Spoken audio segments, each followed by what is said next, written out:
a bit of a special one today because this was not really planned at all.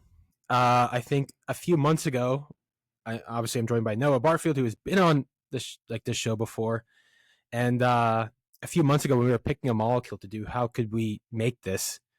In no reality were we ever thinking, like, well, of course we were always thinking like, maybe someone will try this, but like it was kind of like a joke, but then someone actually did it, and I'm curious to know if when that video dropped, how far they along were in synthesis. That would be really cool to know. I bet But they were already in revision or yeah, a right. review at least. Like they Yeah, they probably had it pretty much done. I bet. Actually, I'm gonna just quickly Google this because I bet there is a Chem archives. So if there is a Chem archives, that We would can be also look at like sometimes certain publishers will say when it was submitted versus when it was accepted. yes. That's So true. we might Let me know. go to the link. Let's see. Clicking on it right now. Um, let's see. I don't see a submission, unfortunately.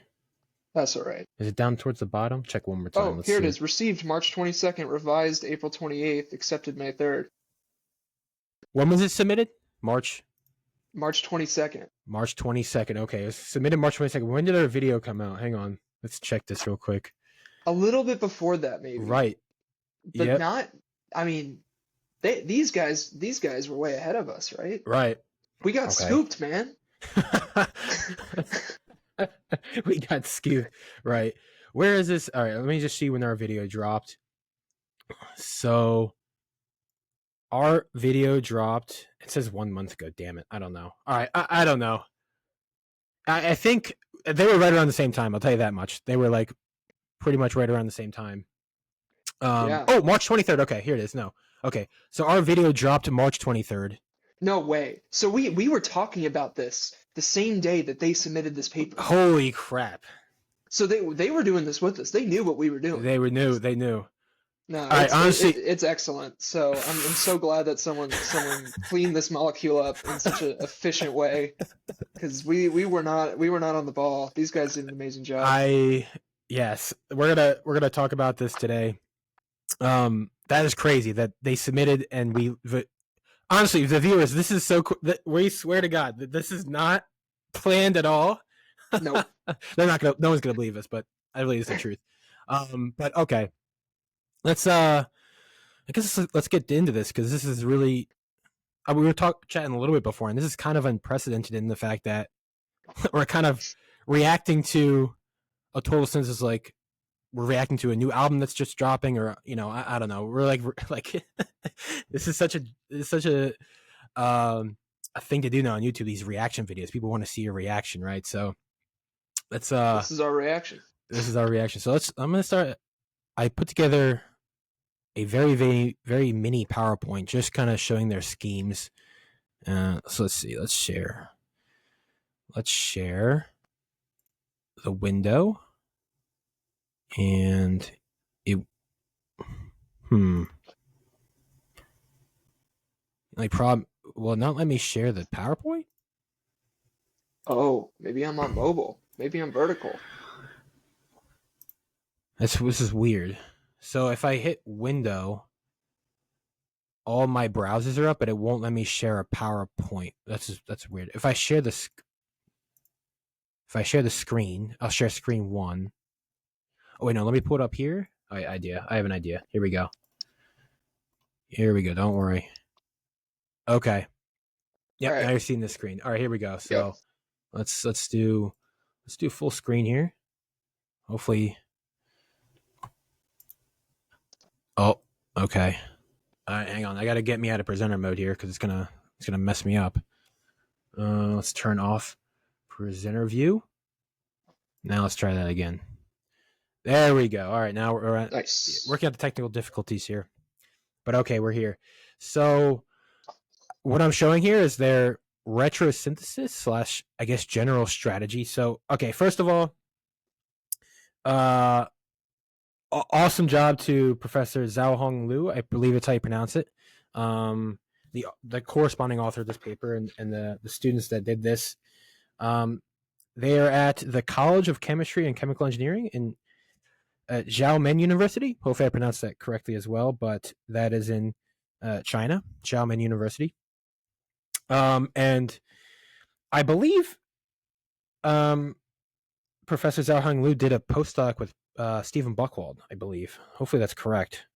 I want to say he did, but in any case, yeah, like we were saying earlier, this total synthesis is super cool. It's the strategy used is one I damn well would have never thought of. I don't know what's your kind of general reaction, Noah, to like their general strategy here.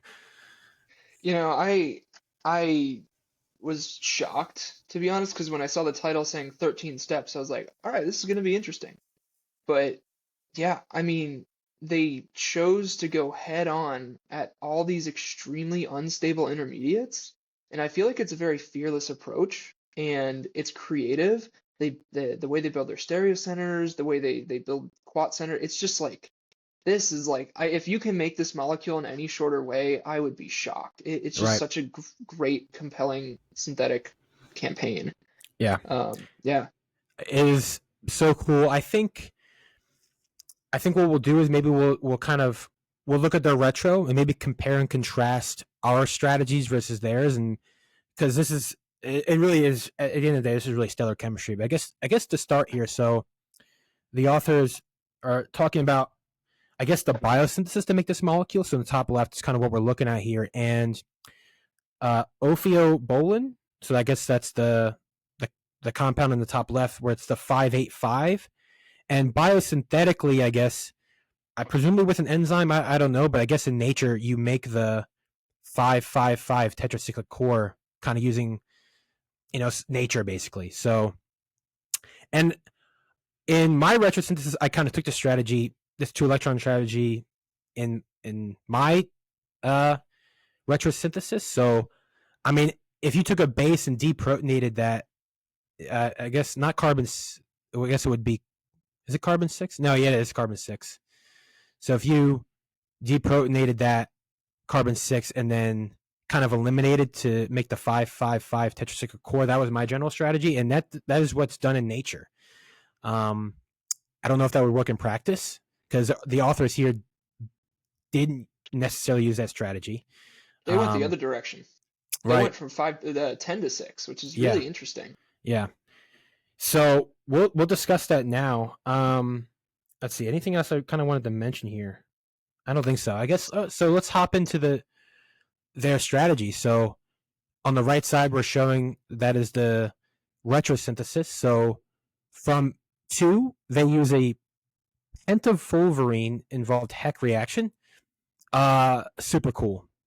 Super cool reaction. I mean, the Heck cyclizations work well. Anything really palladium catalyzed works pretty dang well a lot of the time, especially those Heck reactions. So, I mean, again, I never in like a million years would have tried that strategy. I mean, it's a 5-5. Wait, actually, what is that core right here? This 6, this core right here. Compound, which one? Sorry. Compound 3. Like, how do you describe that? Is that just it's a tricyclic pentafulvine type intermediate. Yeah. So the fulvine itself is this double bond system between the A and the B ring, where it's this right here. like the cyclopentadiene with another exocyclic double bond. So it's basically an endocyclic tricycle fulvine type system. Yeah. And extremely strained. Likely not very stable. But they got it to work. Yeah, that's crazy, man. Yeah. And yeah, I mean, also like if you look at the arrow from 2 to 3, you can see where the D ring maps on, but you can't like the oxidation, you would anticipate it takes a lot to get that ketone in there in compound 2, but you'll see in the synthesis, it's like they just snap it right on in a couple steps. So it's like very, very, very excellent terpene chemistry. Yep.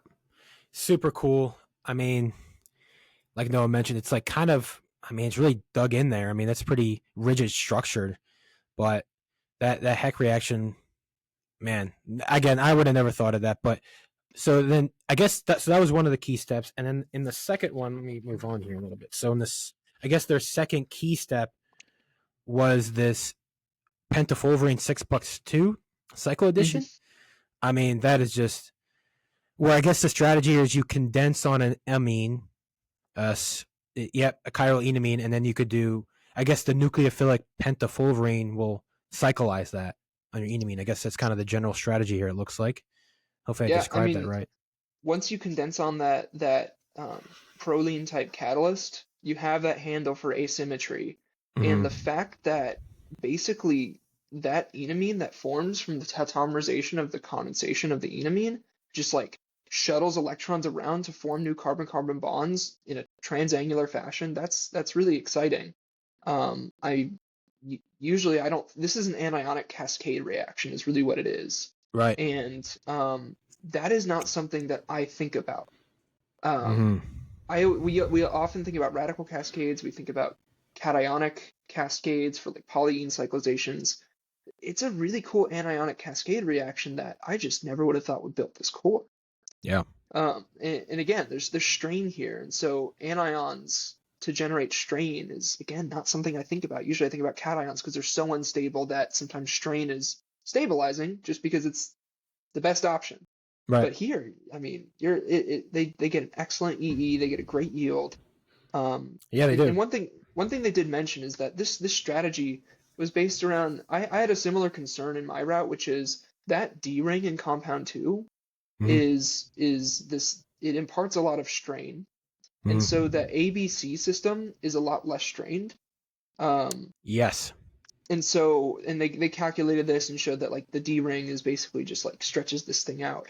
And so I also that was kind of my approach as well. I went through a Pauson-Kahn reaction to generate my ABC ring synthesis, but what they did is just so much more concise just for starting material synthesis. And then the asymmetry on that is so much better than using a Pauson-Kahn reaction where those can be so touchy. Mm. Yeah.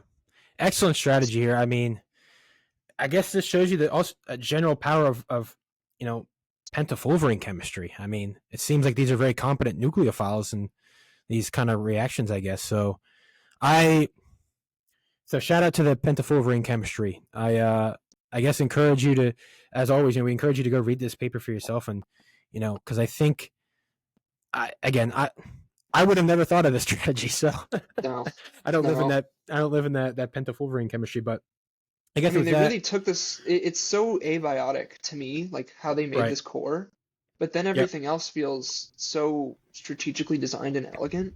Yep. Like this, to me, it doesn't really feel like it follows too much of a biosynthesis, and they like, and that's completely fine. I mean, these starting materials, at least in the retro, don't look like terpenes, but you're making Mm. a terpene, Yep. and that's okay. Like you don't have to follow biology. Like biology is not the end all be all for making a molecule. It's just how it's made in nature. Yeah. Right. Um, yeah, so this is really cool. So that was the second key step, but I guess with that we'll go into their forward synthesis now. So okay, so here's their forward synthesis. We're gonna move through this rather quickly, but we'll definitely go through the key steps here. Um, I guess a quick side note. Okay, if you do add up all these steps, so right here it says 13 steps. Um, but I guess technically though, this compound is 2 steps from commercial, so I don't really know. I'm not the person to ask on this. I don't know what's considered like a full step. Like, is adding this Yeah. Grignard not another step? I don't know. I don't take it up with me. I Yeah, don't so know. so everyone has a different opinion on this because I think everyone has a different take on why steps matter to them. Mm, I think in our group, steps matter in terms of t just our own internal things, so like time spent, columns run, optimizations and such. So, in other people's groups, steps mean everything. It's sort of a flag that you plant and say, I made this in 13 steps versus 15 steps or whatever. And so, at least in our group, the way we demarcate a step is that if it's done in the same flask without a solvent switch mm, or any crazy operation like that, filtration. So if it just stays in the same flask and you're just adding a new reagent, but it's 2 reactions, that's 1 step. So if I, in our paper, we had a Crabtree reduction, and an azidation. Mhm. It's all done in one flask, but you have to do a solvent switch first, so we call it 2 steps. But if we didn't do the solvent switch, it would be 1 step. And so other labs do different things, but we find that like what matters the most is really the chemistry that happens. Right. And so like to me, I wasn't thinking about the step count as much as I was like just the number of operations and the number of oxidations and Yeah. transformations and how efficient the synthesis is. And it's pretty dang efficient. Yeah. I definitely agree with your philosophy. I feel like I feel like people can have common sense. People can like you look at a step and you know whether or not that's like a real step, if that makes sense. So like even in this example, they say 2 steps from commercial compound. I wouldn't even I kind of agree with the authors here. Like, okay, like they have a commercial compound and they're getting this T target, which then I would say quote unquote goes to the real chemistry. So they want to make that fullerene to do their 6+2. So I think having a starting material that allows them to do that should be the real start, not making the starting material. So from intermediate 6, they do. Oh man, what do they do here? So They're doing a condensation of cyclopentadiene onto an aldehyde, which I did not know was I as a reaction. I didn't know that either. How does that even work? Do you deprotonate the aldehyde? Is that what that's? Or no, you So deprotonate cyclopentadiene, and then I yeah, guess so that attacks the it aldehyde. yeah, cyclopentadiene is extremely acidic because it's pro-aromatic. So Mm, it's got two double bonds in there, so it's 4 electrons. But as soon as you deprotonate it, you get to a 6 pi aromatic system because the lone pair becomes an extra 2 electrons. So by yeah. Huckel's rule, 4n+2, you go from a cyclic non-conjugated cyclopentadiene system to a cyclic conjugated 6 pi system by Mm, deprotonating. And so it's extremely acidic, but I would not have expected it to be nucleophilic to the point where it can do a full condensation right. of an aldehyde. That's really interesting. Yeah. I did not know that, and I guess they don't even. It's just a sodium hydride and cyclopentadiene. I mean, there's nothing else in there. There's nothing that will like assist with the condensation too. I guess so. I don't know. I mean, I guess Yeah, that's we really can cool. look at I the didn't know that was SI. possible. Yeah, I don't We know. we can That's always look at the SI though. Like they might have yeah. sieves or some acid, well not acid, but like Lewis acid. I have no idea. But it looks like either way, that's a really great start. What you do here is you're bringing in 5 carbons in 1 step. That's crazy.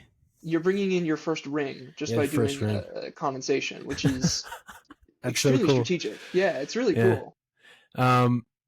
But unbeknownst to us, you can condense cyclopentadiene on an aldehyde. I guess that's really the thing. And then Yeah. you do classic hydroboration to on your alkene. Then you just oxidize to the aldehyde. No problem there. Mhm. And then now I guess hang on, anything I wanted to add here? I don't think so. Yeah, hydroboration oxidation. They do say that. Okay, so they do say that the alcohol was sensitive to many oxidations, but PDC gave them the minimum decomposition.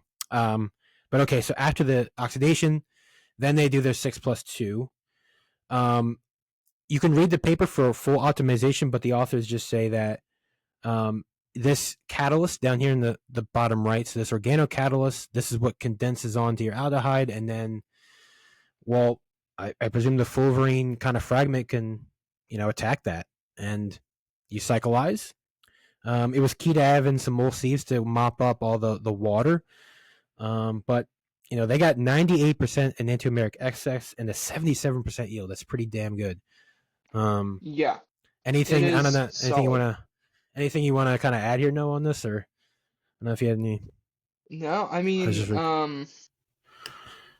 it's a great reaction. I don't know. yeah, I think I when I looked at this, I couldn't I need to go back and look because I could be way off base. I often need to think a lot about mechanism before mm, I know how to really ask a question, which I'm not afraid to say. Some people it takes longer, but you yeah. think Actually, about what I actually it's.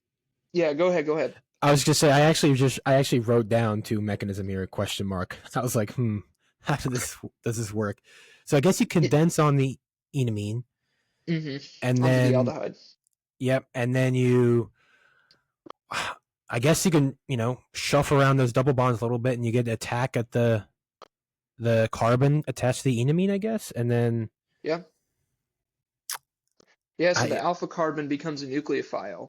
yeah, And by the alpha carbon being a nucleophile, the fulvene now can be a nucleophile to add into the resultant imine of the enamine chemistry. yep, I think. Um, yeah, I never think about aldols or like enamine condensations, but yeah, that's kind of what they're suggesting in the paper for intermediate 4 yep, for figure 2 mm-hmm, is in figure 2 they're just showing the general arrow pushing mechanism there. yeah. And it's really exciting. I think they did a really really great transformation there. Yeah, Um, it's really just what's awesome chemistry. yeah. No, it's awesome for sure. Now, This. Go ahead. Sorry. Go ahead. Go ahead. yeah, no, I was just looking at it. Mm. The other options they're saying it's a 6+2. So in theory, it could be more of a concerted reaction, and they Mm. show this in Figure 2 as well. Where's Fig? Um, Oh yeah. Okay. I'll go back then. Yeah. So so I guess this is. it could be stepwise, but it could very well just be a 4+2. Mm. Um, which would also make sense, or a 6+2. Um, so, Yeah. but strategically, it makes the bond, and that's exciting. Yeah. I want to say it's more of a 6+2 than a stepwise reaction, just because anionic cascades are so just doesn't seem like high energy enough Mm. Yeah. um, to get this reaction to go.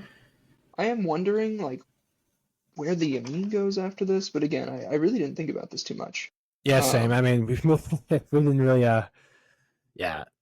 This would be great for some sort of mechanism Monday or chemistry out there. This would be a great thing to think about what is happening Absolutely. here. Um. Yeah. Yeah. I think no, I mean it's great chemistry. I would challenge someone to figure out something better, to be honest. Yeah. Right. Um, I don't think so. I don't think it's so cool. Any yeah, I other guess the any one other thing comes? I'm confused. Yeah, I think for the viewers, again, it's been a long week for me. But where does the proline go after a 6+2 reaction? You would think that Mm. it's still carbon bound, but where does it go? How do you get the proton at C10? I do wonder. So if anyone out there Yes.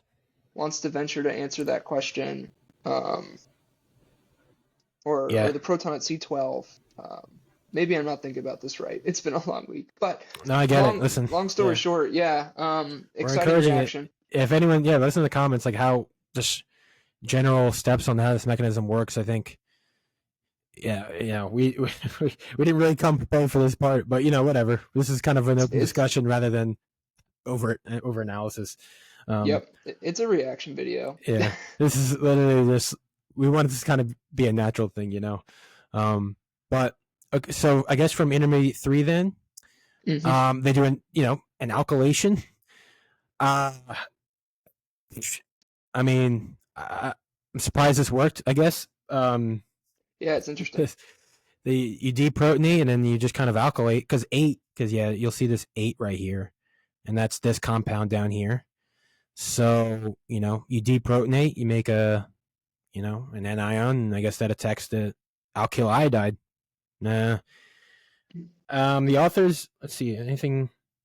They did some optimization. They did a lot of optimization for this step. This is Yeah, the traditional conditions weren't great, but they optimized it pretty well, and they said that copper powder seems to decrease the decomposition of the substrate and the product, right. which is interesting. I kind of wonder if the copper enolate here is doing something, or if the copper is doing some kind of coordination chemistry between the carbonyl and the iodide, or something Yeah. in between.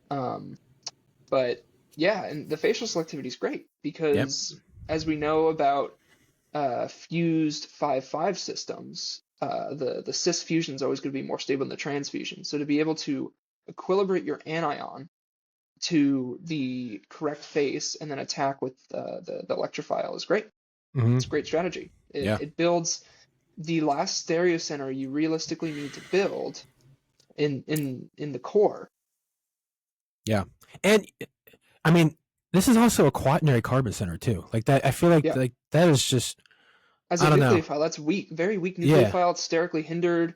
And plus you have all this electron sort of motion out of that carbon because you have this conjugated fulvene next to it. Yes. And So, so, yeah, also like regioselectivity wise, like to get regioselectivity next to ketone versus any other place along the fulvene, yeah. because of the conjugation or delocalization of those electrons is really like really interesting that Yeah. they don't see anything at all. Yeah. I could be wrong, but yeah, I will say it's their optimization was pretty extensive. So they definitely spent a lot of time on this 3 to 9 reaction. I really impressive. Like for all the reasons you just mentioned too. I mean, we're establishing a quaternary carbon center, and because of the conjugated fullerene, like you would not expect it to be really nucleophilic. But they got it to work. I mean, and basically a 50% yield. One thing I don't know, what is in that step? You'll see 44%, and then you'll see BRSM 55%. What does that mean? I actually don't know what that yeah. means. So BRSM means based on recovered starting material.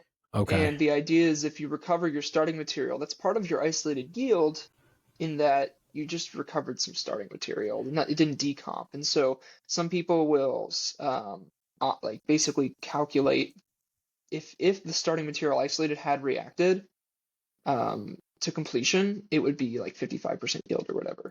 Okay. They said they recovered 20% starting material or so, Yeah. and so altogether the BRSM was 55%. Yeah. So yeah. Oh, that makes sense then. Yeah. So they recovered 20% of the starting material. So I guess you could definitely just throw that back in another reaction. Yeah, why not? Or not. But then the second key step is the the hex cyclization, right? Um, Yeah, I mean, super neat step here. I mean, they made, let's see, they established the second quaternary carbon center in this reaction. yeah.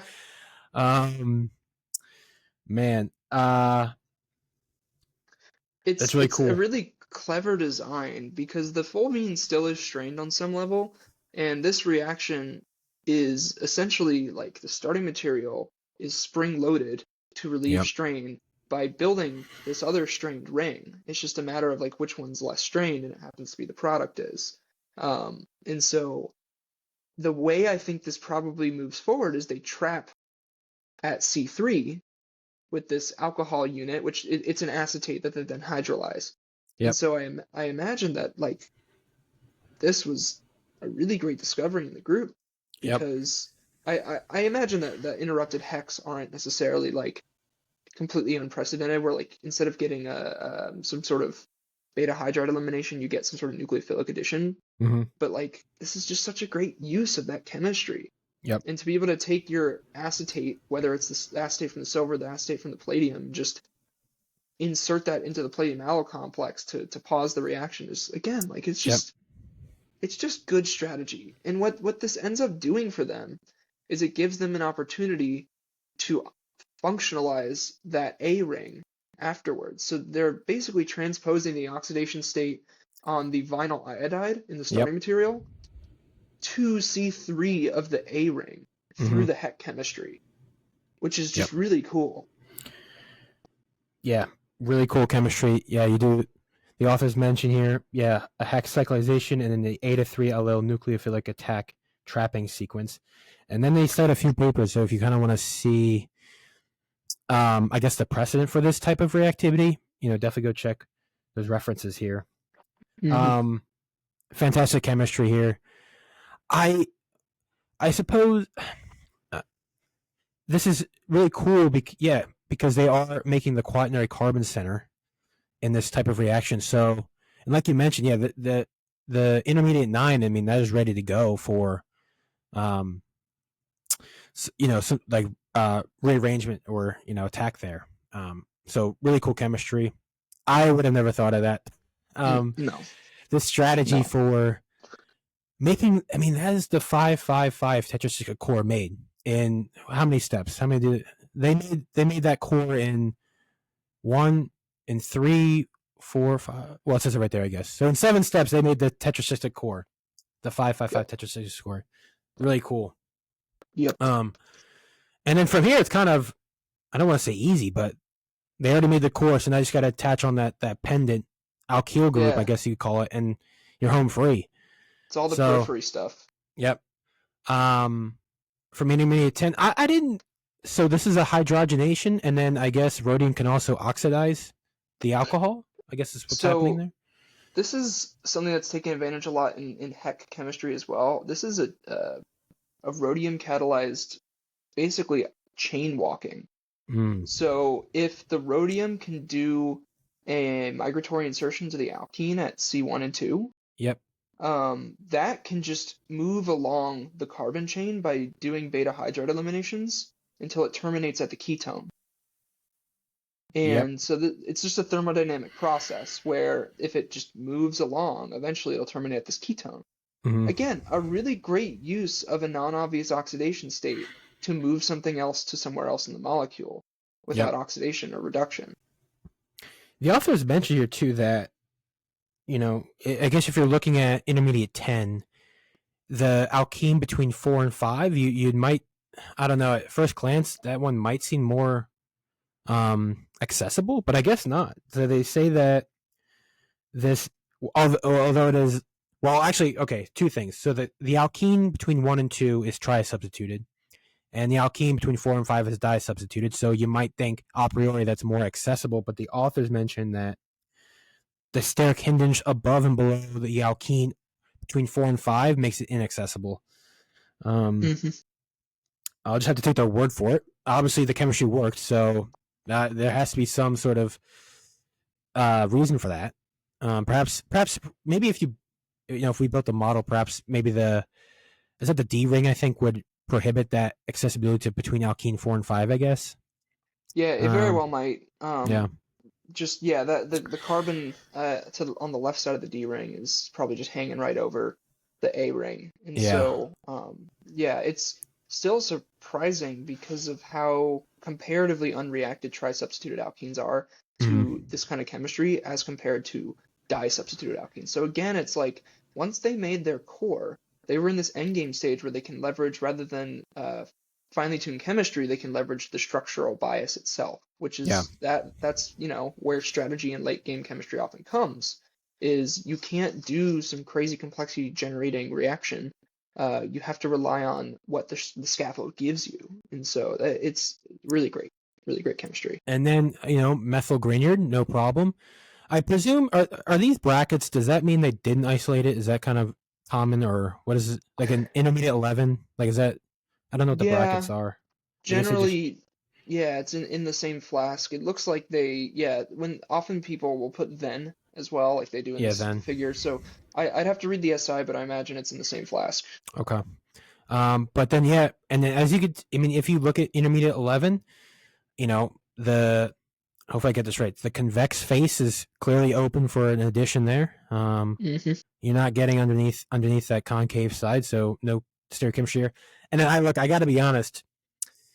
Apart from the 2 key steps, step 9 is probably my favorite. I was like, complete throwback to my organic reaction synthesis, days as a graduate student. That's an allylic tertiary alcohol, and you're gonna add in some PDC, and so chromium oxidations are known to do this. A tertiary allylic alcohol will make essentially it'll kind of not walk itself. It'll make a cyclic intermediate that will dispense the oxidation. So you go from an allylic tertiary alcohol to an enone, essentially. Yep. That's a really cool step. Highly recommend. It's such a neat chemistry trick that's been known since like the mid 1970s. This reaction. It's like super super handy, and I kept trying to put this into my retrosynthesis, but because I wanted to go from this pros and con, it like just never made sense for my route. But the tertiary allylic transposition chemistry again is just like it's just good. It's just good. It's just so cool. Yeah, This is just so such a neat yeah. trick that's been known for since the mid 1970s. Quick aside, have you ever? I mean, have you ever worked with chromium oxidations at all? Have you personally, or I don't know anyone in Never. Herzen lab? Okay. No. Oh, I We just try wanted to to. avoid chromium. Okay, generally, because Yeah. my impression is that they're very. I mean, they're obviously very, very good oxidants, but perhaps you just got to be in good, safe hands. I guess I don't know. Yeah. It's Um, good chemistry. There's a reason why it was discovered so early is because it's powerful and robust. right. But it is so toxic that we try to avoid using that until it doesn't and nothing else works. Yeah.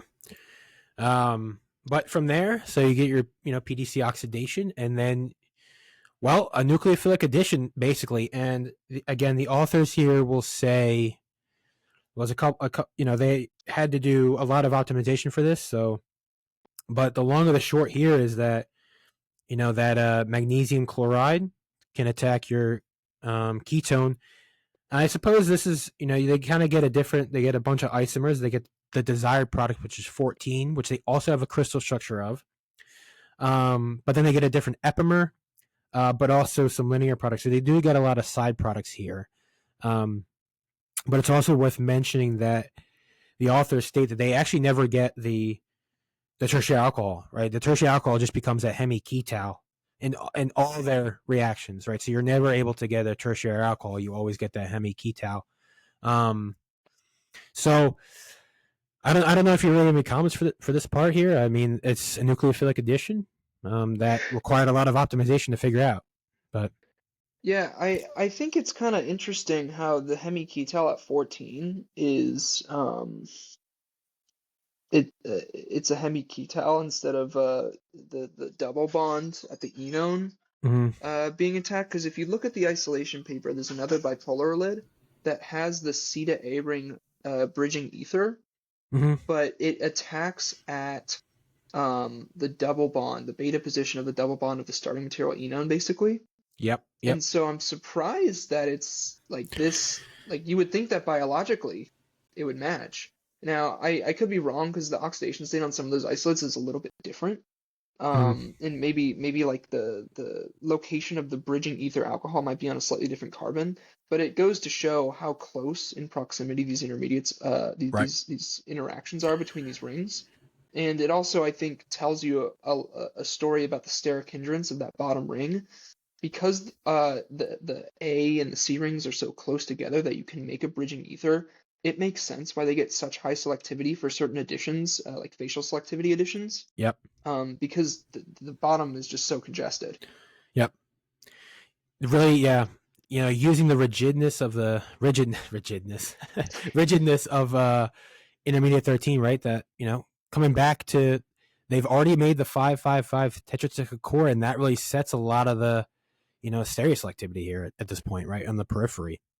Yep. And Um, some other strategic insights here is one, they don't get any attack of the Grignard at the A ring, which mm, is again an excellent strategy. The enone, the double bond of that sort of differentiates the electrophilicity of both ketones.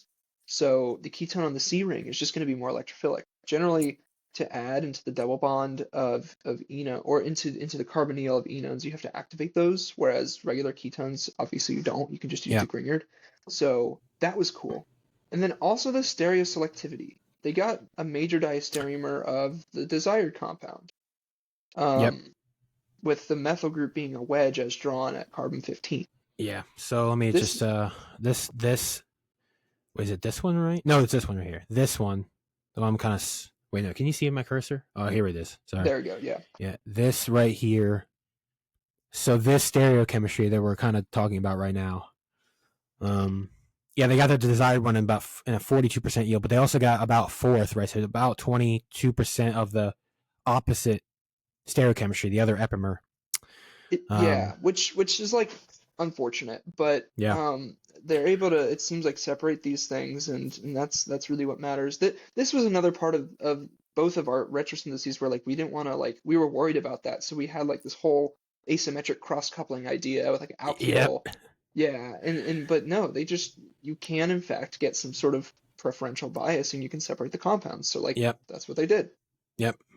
Yeah, and trying to it, using the inherent facial selectivity or the inherent structure of the molecule can bias this, and they have to carry through about a fourth of the undesired epimer, but I guess that's the nature of it. It's the name of the game here. Hmm.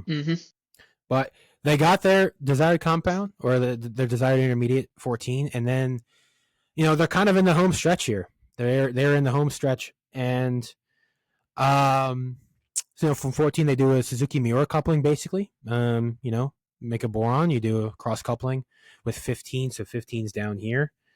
No problem there. Suzuki Miura, platinum catalyzed, it works great all the time in natural product synthesis. And then this part I actually don't really quite get. So thionyl chloride to dehydrate, I got to be honest, I don't quite follow this step here. I guess the thionyl attaches onto this alcohol. Is that where it goes? And then Yeah, what I imagine is it's activating the ether on some level, potentially through the generation of some acid, but they're buffering it with 2,6-lutidine. So they also mentioned that that bridging ether is quite unstable. If get I to a could lot of find, acid conditions, I think. What do they say? I don't remember where they say it, but it's worth noting that these three products did not exist in the form of tertiary alcohols, but in the hemiketal. Um, Are you saying that here that hemiketals 14, 16 are very sensitive to acids? Is that what you're I think I before think that? that's what I was trying to say is like I thought they mentioned somewhere that these bridging ether systems were unstable, but I guess they didn't. But the point is that these hemiketals are unstable. So the thionyl chloride serves to both ring open the system back to the A ring ketone or enone, and then that tertiary alcohol can be eliminated through Yeah. the activated thionyl chloride system. So I guess my yeah. question, my question is: does the bridging ether or does the alcohol, the tertiary alcohol, become the carbonyl? Is it the bridging ether that becomes the carbonyl, like the action? Oh, I don't I don't know the answer to yeah. that. I So presume I don't know how this works. yeah, I didn't even think uh, about that. Um, uh, because it's basic, like not basic, but it's underluted. It's buffered with yeah, lutidine. you got to You deprotonate, would, right? I would imagine it's hard. I I don't do don't. much of this chemistry. Let us know in You the could draw a comments. What do you? mechanism for either. Yeah, Yeah. let us know in the comments what you think is, I guess, happening here. I don't know which. How does this dehydration work here?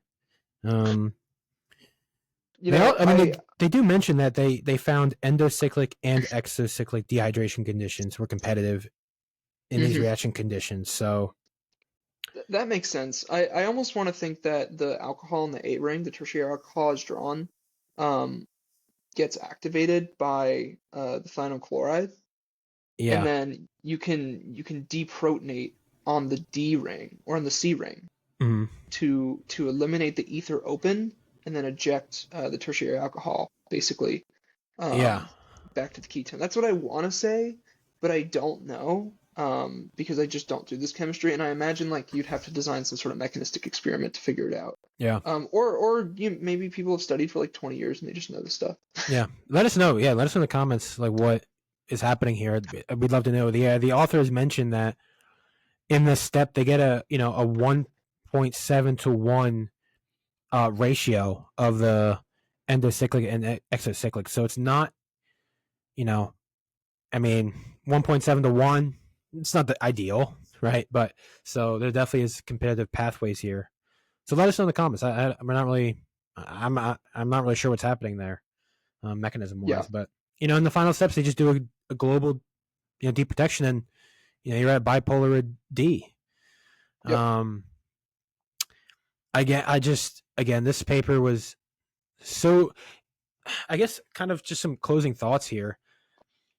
It's I don't do total synthesis, But doing this video was like as close as I'll ever get to doing it unless I join a group that does it all the time. But to kind of see it done for real is a really awesome feeling, and it's I'm glad that my synthesis got blown out by this one, because this is such a good like learning lesson, to see where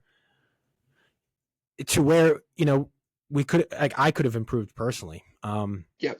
And thinking about the retrosynthesis, I mean, these strategies I never really thought of. It wasn't in my mindset going into that total synthesis when we had done it. So this is just a really cool experience. And I don't know, any other closing thoughts for you, Noah? Yeah, I mean, I agree. These are strategies that, well, I had thought about some of these ideas as red flags to avoid Mm, in my retrosynthesis, and so I designed my synthesis about avoiding these things because I was like, this won't work because of X, Y, and Z. But I wasn't thinking about it from the perspective of these authors, and I'm glad that they thought about it the way they did, because I clearly need to be a bit more open-minded with my synthetic planning, because look at how efficient you can make a synthesis when you think of it more creatively about what could be a pitfall. Can you leverage a pitfall into an advantage for especially some of these early complexity generating steps? So it was really great. I think if you wanted to be a jerk and have one sort of way of criticizing the paper, you could talk about the selectivity of some of these reactions where, like, they're pushing through a lot of selective but not super selective reactions yeah, to the end just to get the molecule. And so their final yield is it's great because they can make the molecule, period. right. Um, but the way that somebody else can improve, not improve, but make a different route that is still high impact and interesting, is by making a route to this molecule wherein most or all of the steps are 100% or very close to 100% selective, which you may not get. Um, and Yeah, I think this serves as an extremely high benchmark that if anybody else does better, I just don't think it's going to happen. And again, the word better is so hard for me because we shouldn't be competing with each other on these objectives. I think they did an amazing job, and they should be, celebrating like crazy for an yeah. accomplishment like this. It's a very interesting read.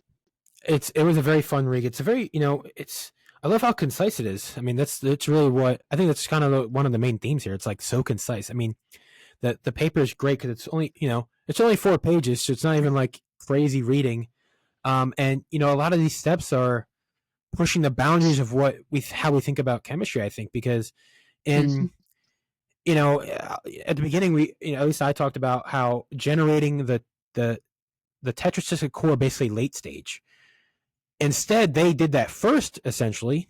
They built the core first, and then you're able to kind of build outward. And I think that was a very cool for me to see the reverse of that.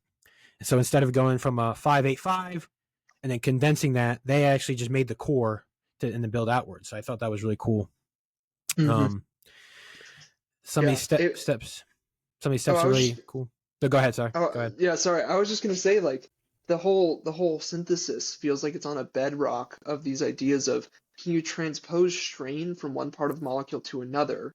Can you transpose oxidation state from one part of a molecule to another? And if you can work with those ideas in tandem, you get you get a really efficient synthesis of a very strained molecule. Yeah. This outlook may not work for every single synthesis, but the point of this molecule, and one of the interesting things about synthesizing it, is the fact that it's so dang strained and so highly Yep. substituted, and they just knocked it out of the park once Yep. again. So So I guess wrapping up our thoughts here.